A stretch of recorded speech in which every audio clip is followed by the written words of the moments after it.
few months ago, I bought myself a bird at the big pet store, and the salesman said, "It's a Budgie, my line." Me, I wasn't so sure. After 6 weeks of millet seed, it weighed nearer a ton than an ounce. And when it grabbed hold of me by both my lapels, it was me who started to bounce.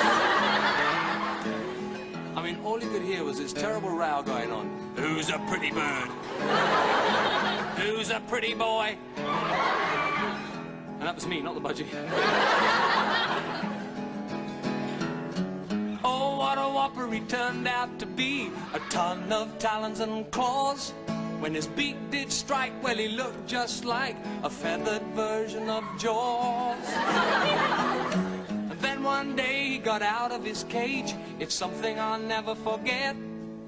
'Cause 4 foreign agents hijacked him in mistake for a jumbo jet.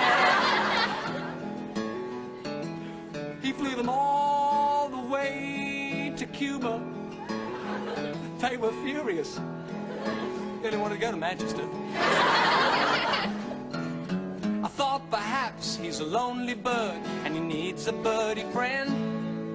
And as Percy Edwards had migrated, I just had to pretend. So I put this great big bird suit on, and then everything went sort of blurred. And when I woke up, I was plucked and trussed like an open red bird.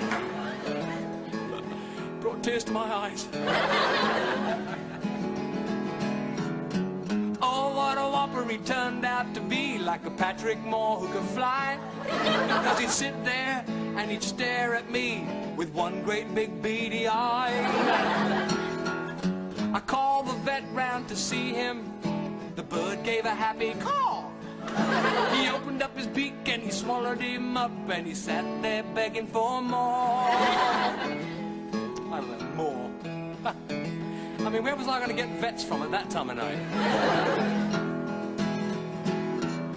But that big Budgie, he had to go back to the man at the shop, who locked him into the garden shed, and he said, "His tricks I'll stop." But that bird's tricks, they did not cease. In fact, that pet man taught him one more. 'Cause when he opened up his shed, the bird flew off with the pet man's mother-in-law. What a dirty trick. I mean, that poor bird. Well, good riddance. I'm pleased to say that I won't be seeing him anymore.